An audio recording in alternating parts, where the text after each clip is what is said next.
Você conhece alguém que você considera verdadeiramente criativo? Quando a gente tenta responder essa pergunta, é comum que a gente faça um esforço para lembrar de conhecidos que têm grande capacidade para pintar quadros, desenhar, compor músicas ou até mesmo criar histórias e ficções. Criatividade costuma ser um termo que associamos automaticamente às artes. As pessoas criativas seriam, então, aquelas que sabem como criar uma obra que nunca foi vista antes. Mas apesar de essa noção ser intuitiva, não dá para dizer que ela é verdadeira. Quer dizer, é óbvio que pessoas podem ser criativas em domínios dos mais diversos, não apenas na arte. Então, mesmo que você não entenda nada de arte, hoje você vai descobrir como saber se você é uma pessoa criativa e se existe alguma possibilidade de você aumentar a sua criatividade.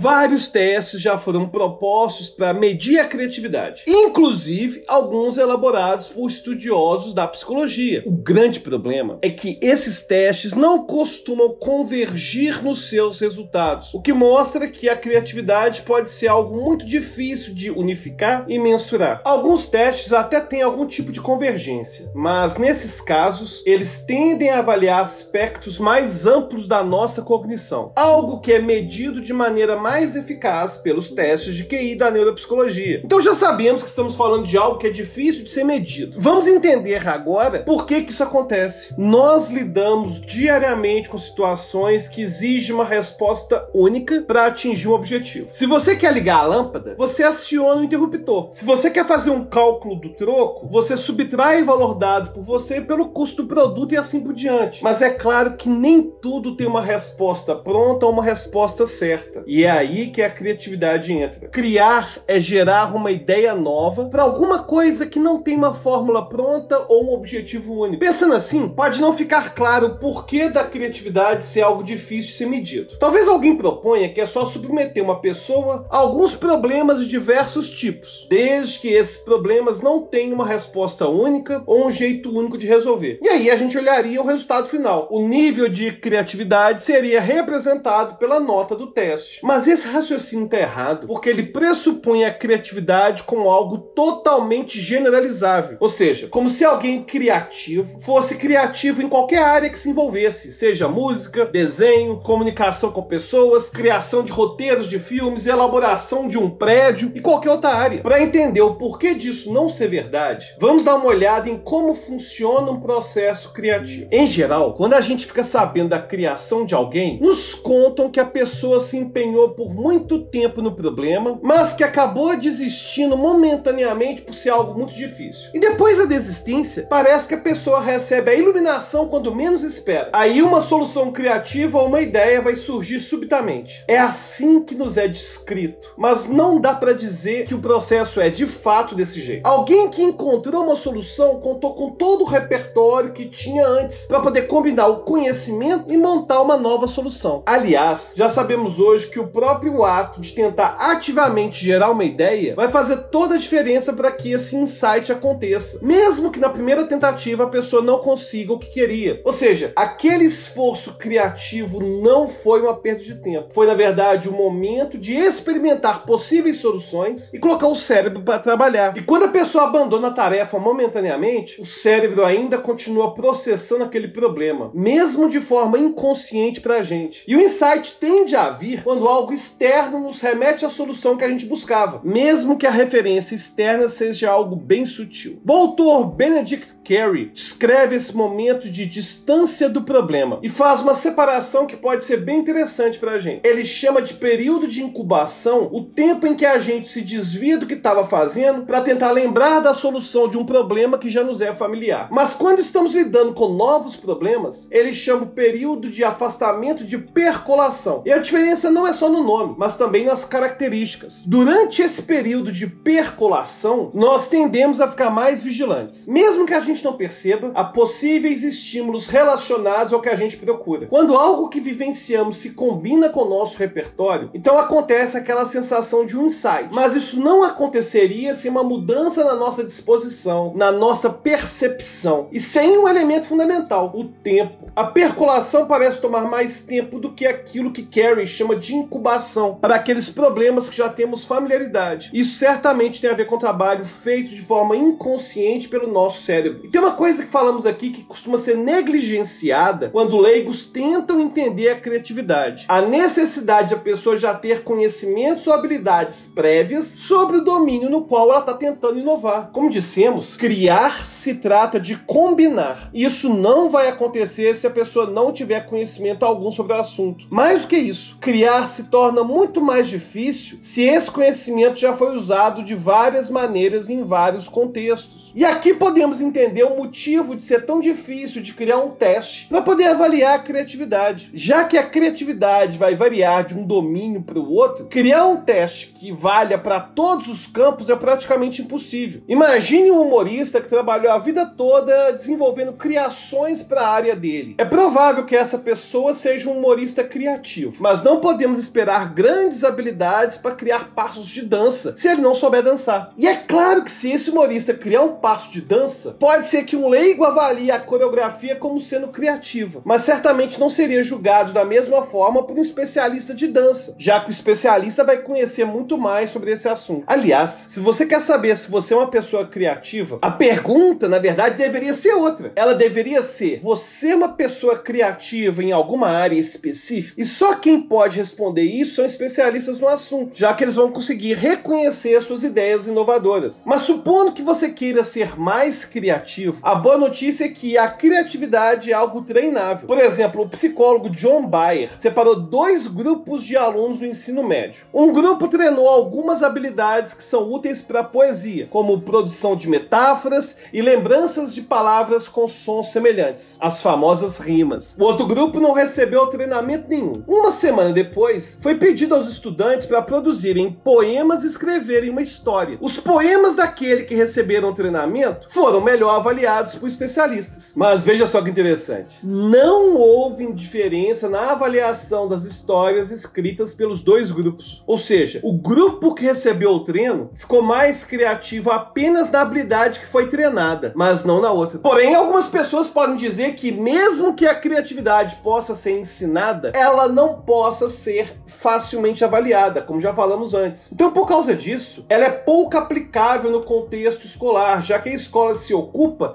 em ensinar coisas que podem ser mensuradas através de um teste. Mas, na verdade, vale lembrar que a escola não lida apenas com o ensinamento de coisas imensuráveis. Por exemplo, o ensino da responsabilidade, da ética e do respeito às diferenças é muito valorizado nas escolas. E por isso eles são incentivados e promovidos de outras formas que não sejam simplesmente através de provas ou atividades avaliativas. Um outro exemplo que talvez seja mais concreto para aqueles que querem incitar a criatividade no contexto escolar vai vir da intervenção que foi feita pela pesquisadora Rhonda Dively em 1992. Na época, ela estava no seu doutorado e se decepcionou ao perceber que os alunos apenas copiavam e colavam argumentos de acadêmicos sem tentarem realmente criar seus próprios argumentos. Dively reelaborou sua forma de ensinar. Ao invés de cobrar 6 redações de uma vez ao fim do semestre, como que é o jeito que ela costumava fazer, ela distribuiu 5 produções no meio do semestre e uma que seria a última seria algo como uma síntese do que foi aprendido. Mas ela queria que nessa última fossem acrescentadas as considerações dos próprios alunos. O relevante nesse caso foi que as 5 redações feitas antes da última falavam sobre a mesma coisa, mas tinham abordagens diferentes. Por exemplo, uma consistia numa entrevista com um especialista, outra propunha situar o tema estudado em um debate mais amplo, outra desafiava o aluno a mostrar diferentes posições e argumentos sobre o mesmo assunto e por aí vai. Além disso, os alunos também tinham que manter registros diários sobre suas impressões daquilo que eles estavam aprendendo. E Dively percebeu que os alunos chegaram ao final do semestre com uma capacidade muito maior para argumentar e para criar ideias próprias sobre o assunto, já que haviam desenvolvido repertório durante todo o semestre. Nesse vídeo, nós demos exemplos apenas de criação no ato da escrita, mas a lógica é mesmo para outras áreas, já que o processo criativo acontece de forma muito parecida em áreas diferentes. E vai lembrar que, assim como falamos lá no episódio sobre como criar gênios, existem vários fatores que influenciam alguém a chegar em algum nível de excelência. Aqui falamos da prática, mas outros fatores como traços de personalidade, motivação também podem fazer muita diferença. Em uma última análise, não dá para dizer se você é realmente uma pessoa criativa cognitiva como se fosse algo dado, algo imutável. Mas suas capacidades de aprender e de criar são tão ilimitadas que essa resposta realmente pouco importa. Se você se engajar em criar repertórios e treinar o desenvolvimento de novas ideias a partir de agora. E aí, tá gostando desses vídeos de neurociência? Se você quiser receber mais vídeos como esse, lembra de já se inscrever agora no canal, ativar o sininho. E se você tiver sugestão para algum tema de vídeo, já deixa aí nos comentários e até a próxima.